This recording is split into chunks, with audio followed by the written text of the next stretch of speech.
Hello everybody, this is Playmaker Agami, back with another deck update profile. Sorry for the long hiatus again, but, you know, life happens, and without further ado, let's get on to this deck profile.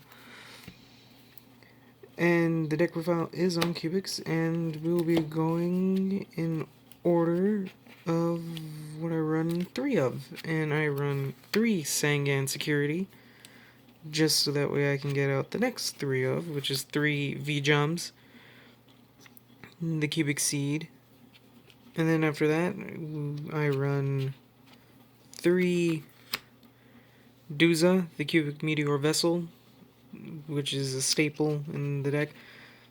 And that's it for the 3 ofs. I run Sangan Security as a way to get to V-Jump quicker if I don't draw into V-Jump, but sometimes I usually draw into V-Jump and it works out. For 2 ofs, I run 2 Summoner Monk and 2 Buster Grendel, the Cubic Behemoth.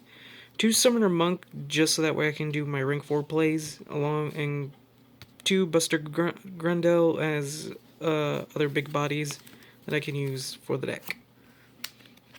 Next, my 1 ofs, I run 1 Dark Onyx, run 1 Blade Garudia, 1 Volcana Dragnia, 1 Indior Doomvolt, the Cubic Emperor, as my 1 ofs. You don't really go into them that much. I also run the 1 Garagile. I had this at 2, but I decided to drop it to 1, just so that way you can summon it and kind of cowboy, be Gaga Cowboy for game. I then run, of course, the 3 Cubic Crimson Nova, the Dark Cubic Lord. You run 3 of them, because you can easily special summon him by revealing 3 cubic monsters onto the field, burn your opponent for 3,000 at the end of your end phase, and just for that 3k body. Next, we'll kind of go on to the traps. I run 3 Unification, which is the polymerization of the deck. This fuses your 3 Crimson Novas into Trinity Crimson Nova. Oops. And also, if they're sent to grave, you can banish them to summon any cubic monster from your deck. For the 1 ofs of the traps, I run 1 Cubic Mandala. You never really want to use this card because you're just giving your opponent free resources to go into links, Xyz, or whatever. So I only run it at the 1. Cubic Rebirth, kind of the same concept with Cubic Mandala, but it does prevent the opponent from attacking you directly. I run 1 Mirror Force and 1 Solemn Warning.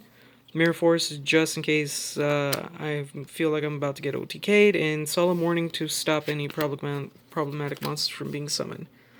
Onto the spells, I run 3 Cubic Karma and 3 Cubic Wave. These are cards that boost your cubic monsters' attack points, one by sending V-Jump, the other one by having your opponent's monsters' attack points.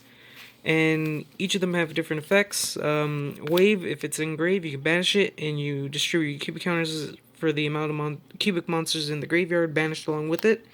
And with Cubic Karma, you can banish it and special summon any add any cubic monster from your deck to your hand. For 2 ofs, I run 2 Foolish Burial Goods and 2 Fusion Conscription. Fusion Conscription is just an easy way so I can search the deck out for Crimson Nova, and Foolish Burial so I can send a Cubic Wave, a Karma, or Unification to grave. For the next 2 ofs, which are proxied, I run 2 Twin Twisters, which is good for the deck because the deck does like to pitch things from the hand.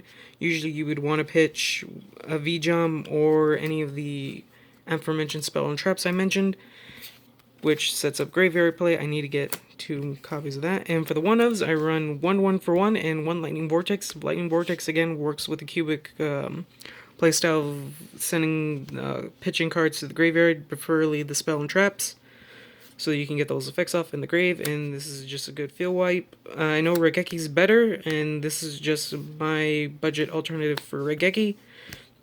1 for 1 in case you want to like summon a V-Jump or Sangan Security.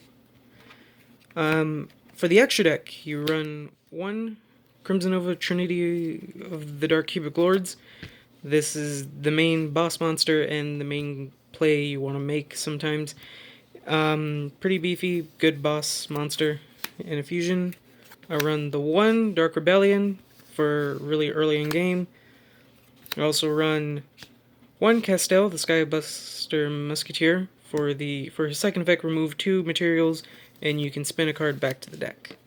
I run, and for 2 proxies I have Super Dreadnought Rail Cannon Gustav Max for that burn damage if I happen to have 3 rank 10s, which 2 level 10s, which Crimson Nova is. So yeah. And I do run the 1 Utopia, and I do have a proxied of Utopia the Lightning, because you can go into Utopia with this deck by using Duza and Summoner Monk. You can go into Utopia, and then overlay again to go into the Lightning, which, quite honestly, I'm really surprised that this deck has the capability of doing that, but it really shouldn't surprise many people that it is a bit of a rank 4 toolbox in a way. But as it stands, that's my deck profile of CUBICS for right now. I will be trying to update this deck a lot, especially when the new support for the deck comes out, because the new support was announced. Don't know exactly when we'll be getting the new support, but the new support will be on its way, I assure you all. But yeah, as far as how competitive this deck is, I would say it's not too competitive. You will win games, obviously, with the Crimson Nova and with Trinity, but the deck can be outplayed, sadly. But it's still a pretty fun deck. I personally would probably take it to my locals and see how far I can get in that.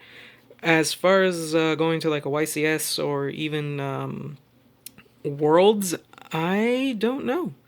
Maybe one day I'll probably go and try my luck at that. But I like my line. I like the lineup of cards I have for this deck.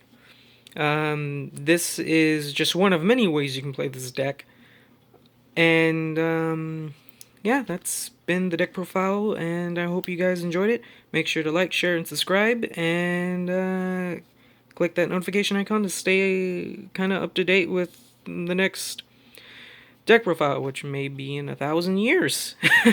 So yeah, that was the update to my cubic deck profile. Anyways, this has been Playmaker Agami signing off.